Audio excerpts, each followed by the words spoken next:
जब इस गायिका की आवाज सिनेमा के पर्दे पर और रेडियो से गूंजने लगी तो ऐसा लगा कि उनके सामने कोई टिक नहीं पाएगा।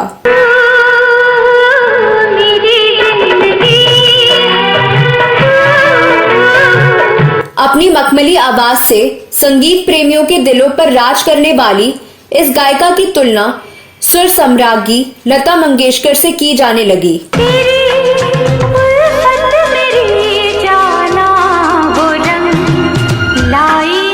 न केवल संगीत प्रेमी बल्कि बड़े बड़े संगीतकार और फिल्म निर्माता निर्देशक भी उनके आवाज के कायल हो गए थे।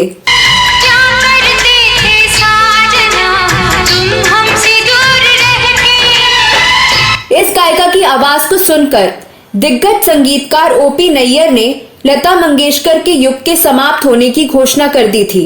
मैं दुनिया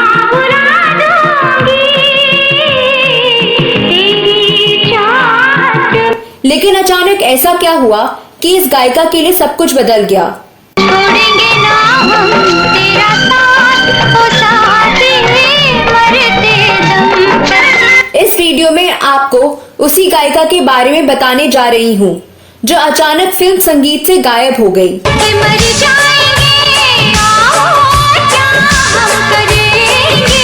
जिस गायिका के गीतों को लोग अपने दुखों को दूर करने के लिए तथा ईश्वर की कृपा पाने के लिए सुबह शाम सुनते हैं, लेकिन उनका खुद का जीवन दुखों से भरा रहा।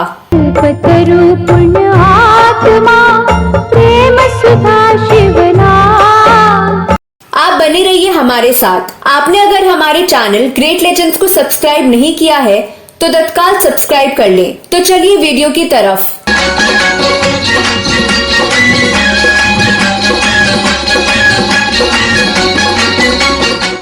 नमस्कार दोस्तों, फिल्मों, गीतों और फिल्मी हस्तियों पर आधारित हमारे चैनल ग्रेट लेजेंड्स में आपका स्वागत है। दोस्तों, इस वीडियो में जिस गायिका की बात हो रही है उनका जन्म तो अलका नादकर्णी के रूप में हुआ था, लेकिन दुनिया उनको अनुराधा पौडवाल के नाम से जानती है। अनुराधा पौडवाल का जन्म 27 अक्टूबर 1954 को कर्नाटक के उत्तर कन्नड़ जिले के करवार में एक कोंकणी परिवार में हुआ था।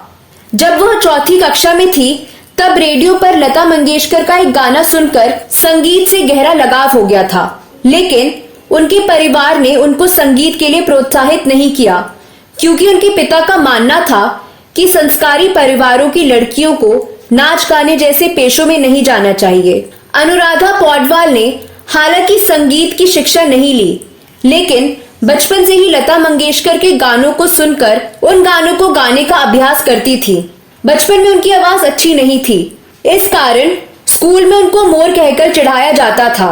उनको एक बार निमोनिया हो गया और वह 40 से अधिक दिनों तक बिस्तर पर पड़ी रही। उस दौरान वह लता मंगेशकर की आवाज में लगातार भागवत गीता सुनती रही। जब वह इस बीमारी से ठीक हुई तब एक तरह से चमत्कार हो गया, उनकी आवाज पूरी तरह बदल गई।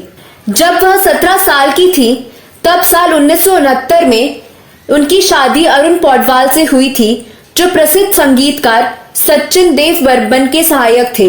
अरुण पौडवाल भी संगीतकार थे।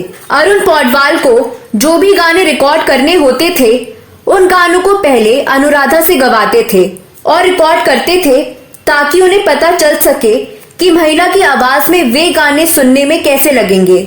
संयोग से एक बार सचिन देव बर्मन ने अनुराधा के गाए गीत को सुना और उन्होंने अरुण पौडवाल से अनुराधा को स्टूडियो लेकर आने को कहा।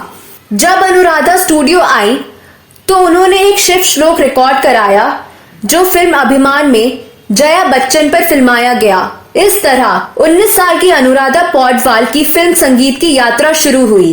अनुराधा पौडवाल ने अपने पति के दिशा निर्देशन में 1973 में मराठी फिल्म यशोदा में अपना पहला मराठी गीत गाया। 1974 में उनके गाए गैर फिल्मी मराठी गीतों का एक रिकॉर्ड भाव गीतों के नाम से जारी हुआ।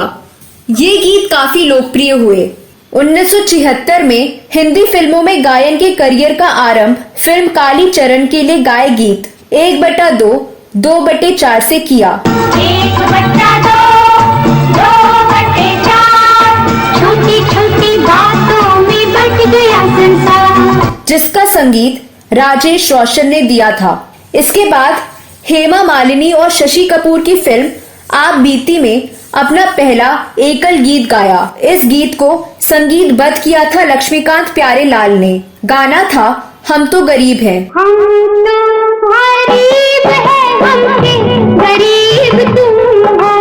लक्ष्मीकांत प्यारेलाल ने बाद में भी अनुराधा पौडवाल के करियर को आगे बढ़ाने में महत्वपूर्ण भूमिका निभाई। 1976 में अनुराधा पौडवाल को मोहम्मद रफी, किशोर कुमार, मुकेश और मन्ना डे जैसे महान गायकों के साथ गाने के मौके मिले। उसी साल अनुराधा को सुपरहिट फिल्म लैला मजनू में जयदेव के संगीत निर्देशन में राजकुमार रिजवी और प्रीति सागर के साथ फिल्म का टाइटल सॉन्ग गाने का मौका मिला। लैला मजनू दो बदन एक जान थे, एक जान थे। इस गाने से अनुराधा को थोड़ी पहचान मिली। 1977 और 1978 में भी आशा भोसले, मोहम्मद रफी और किशोर कुमार के साथ कुछ गीत गाए। अगले साल 1979 में अनुराधा पौडवाल को कई मधुर गीत गाने के मौके मिले।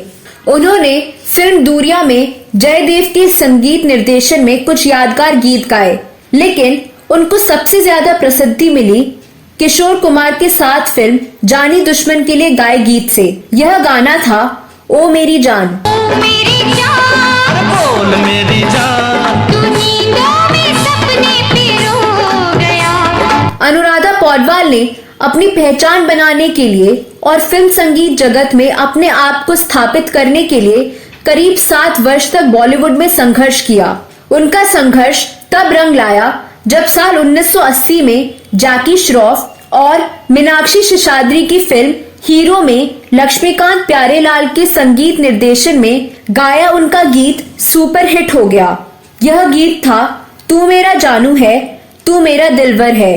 तू मेरा जानू है, तू मेरा दिलबर है, मेरी प्रेम का। इस गीत के साथ अनुराधा पौडवाल बतौर पार्श्व गायिका फिल्म इंडस्ट्री में अपनी पहचान बनाने में कामयाब हो गई। वर्ष 1986 में प्रदर्शित फिल्म उत्सव अनुराधा पौडवाल के करियर की एक और महत्वपूर्ण फिल्म साबित हुई।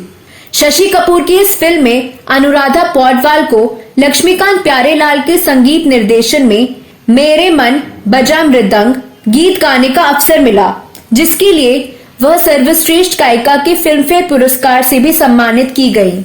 अनुराधा पौडवाल की किस्मत का सितारा वर्ष 1990 में प्रदर्शित फिल्म आशिकी से चमका। मैं दुनिया बुला दूंगी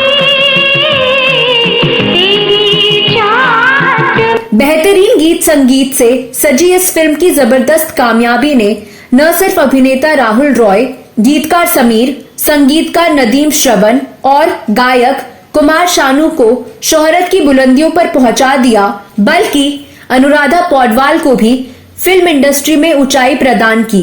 इस फिल्म के सदाबहार गीत आज भी लोगों को मंत्रमुग्ध कर रहे हैं। सांसों की जरूरत हो जैसे, सांसों की जरूरत है जैसे जिंदगी के लिए, नजर के सामने जिगर के पार, नजर के सामने जिगर के पास, अब तेरे बिन जी लेंगे हम, धीरे धीरे से मेरी जिंदगी में आना, मैं दुनिया भुला दूंगा तेरी चाहत में। मैं दुनिया बुला दूंगी तेरी चाहत में। और मेरा दिल तेरे लिए धड़कता है। मेरा दिल तेरे लिए धड़कता है। जैसे गीत काफी लोकप्रिय हुए। इन गीतों ने फिल्म को सुपरहिट बनाने में अहम भूमिका निभाई। इस फिल्म में अनुराधा पौडवाल को नजर के सामने जिगर के पार गीत के लिए सर्वश्रेष्ठ गायिका का फिल्म फेयर पुरस्कार भी प्राप्त हुआ। आशिकी की सफलता के बाद अनुराधा पौडवाल को कई अच्छी फिल्मों में गाने के प्रस्ताव मिलने शुरू हो गए। इन फिल्मों में बागी, मेरी जंग, बंटवारा, राम लखन, बाहर आने तक, कुर्बान, साजन, साथी, फूल और कांटे और तेजाब जैसी बड़ी बजट की फिल्में शामिल थी। इन फिल्मों की सफलता के बाद अनुराधा पौडवाल ने कामयाबी की नई बुलंदियों को छुआ और एक से बढ़कर एक गीत गाकर तहलका मचा दिया। अनुराधा पौडवाल की लोकप्रियता के सामने बड़ी बड़ी गायिकाओं की लोकप्रियता फीकी पड़ गई। कहा जाता है कि एक बार मशहूर संगीतकार ओपी नैयर ने अनुराधा पौडवाल को सुना तो वह उनकी आवाज सुनकर दंग रह गए थे। उन्होंने कहा था कि अब लता मंगेशकर का जमाना गया। अनुराधा पौडवाल ने उन्हें रिप्लेस कर दिया है। इस दौर में कोई भी लता मंगेशकर की जगह लेने के बारे में सोच नहीं सकता था, लेकिन अनुराधा पौडवाल के गानों को जिस तरह से लोकप्रियता मिल रही थी, वैसे में कई संगीतकार लता मंगेशकर के बजाय अनुराधा पौडवाल को लेने लगे। कहा जाता है कि अनुराधा पौडवाल की बढ़ती लोकप्रियता से लता मंगेशकर और आशा भोसले काफी असहज हो गई थी और उन्होंने म्यूजिक डायरेक्टर और फिल्म मेकर्स को कह दिया कि अगर किसी फिल्म में अनुराधा पौडवाल गाएंगी तो वो दोनों उस फिल्म में अपनी आवाज नहीं देंगी। इसके बाद कई संगीतकार ने अनुराधा पौडवाल को अपनी फिल्म में गवाने से इनकार कर दिया। उसी दौर में जब अनुराधा पौडवाल कामयाबियों की नई नई ऊंचाइयां छू रही थी और जब उनकी गिनती शीर्ष गायिकाओं में की जाने लगी, तब उन्होंने एक फैसला किया कि फिल्म संगीत में उनके करियर पर ब्रेक लग गया। उन्होंने घोषणा की कि अब आगे से वह केवल टी सीरीज की भक्ति भावना से प्रेरित फिल्मों या एल्बम के लिए ही गायन करेंगी। अनुराधा पौडवाल ने फिल्मों से हटकर भक्ति गीतों पर ध्यान देना शुरू किया और कई सफल भजन गाए। शिव की लीला के गुण गाना, शिव को भूल के ना बिसराना। कुछ समय के बाद उन्होंने कुछ समय के लिए विश्राम ले लिया और 5 साल बाद फिर पार्श्व गायन में लौटी, लेकिन फिर उन्हें पहले जैसी सफलता नहीं मिली। माना जाता है कि केवल टी सीरीज के साथ काम करने की घोषणा करने के कारण उनके करियर को नुकसान हुआ, जिसका लाभ अलका याग्निक को मिला। 90 के दशक में अनुराधा पौडवाल जब अपने करियर के शिखर पर थी, उसी समय 1 नवंबर 1991 को उनके पति अरुण पौडवाल की मौत एक सड़क दुर्घटना में हो गई। अरुण पौडवाल के साथ शादी से अनुराधा को एक पुत्र आदित्य पौडवाल और एक पुत्री कविता पौडवाल हुई थी। पति के निधन के बाद अनुराधा पूरी तरह अकेली हो गई थी और उन्होंने दोनों बच्चों की जिम्मेदारी खुद ही अकेले उठाई। इसके बाद उनकी नजदीकी गुलशन कुमार से बढ़ने लगी और फिल्मी दुनिया में उन दोनों के बीच के अफेयर की खूब चर्चा होने लगी। हालांकि अनुराधा पौडवाल ने इन खबरों से इनकार कर दिया था।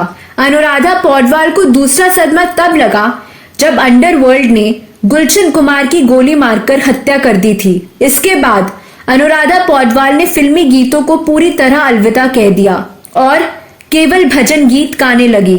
इसके बाद तो सिंगिंग से पूरी तरह से दूरी बना ली। आखिरी बार उन्होंने 2006 में आई फिल्म जाने होगा क्या में गाने गाए थे। अनुराधा पौडवाल को संगीत के क्षेत्र में किए उनके श्रेष्ठ योगदान के लिए कई पुरस्कारों से सम्मानित किया जा चुका है। उन्हें भारत सरकार की तरफ से साल 2017 में पद्मश्री से सम्मानित किया गया है। इसके अलावा उन्हें 4 बार फिल्म फेयर पुरस्कार से और 1 बार राष्ट्रीय फिल्म पुरस्कार से भी सम्मानित किया जा चुका है। अनुराधा ने कभी शास्त्रीय संगीत का प्रशिक्षण नहीं लिया। उन्होंने लता जी को सुनते सुनते और खुद घंटों अभ्यास करते करते ही अपने सुर बनाए। अनुराधा पौडवाल कहती हैं कि उनके लिए लता मंगेशकर भगवान से कम नहीं है। वह अपनी सभी सफलताओं का श्रेय लता जी को ही देती हैं। उनका कहना है कि मैंने कई गुरुओं के सानिध्य में संगीत सीखा, लेकिन लता जी की आवाज मेरे लिए एक प्रेरणा स्रोत थी। अनुराधा पौडवाल ने अपने जीवन का तीसरा सदमा तब झेला जब किडनी फेल होने की वजह से 12 सितंबर 2020 को उनके बेटे आदित्य की मौत केवल 35 साल की उम्र में हो गई। अब अनुराधा पौडवाल के लिए उनकी बेटी कविता पौडवाल ही एकमात्र सहारा बची हैं। अब अनुराधा अपनी बेटी के साथ ही रहती हैं। कोरोना महामारी के दौरान अनुराधा पौडवाल ने लोगों की खूब मदद की। उन्होंने अस्पतालों में ऑक्सीजन कॉन्सेंट्रेटर और वेंटिलेटर की सप्लाई भी की। दोस्तों, इस वीडियो में बस इतना ही। यह वीडियो कैसा लगा जरूर बताएं।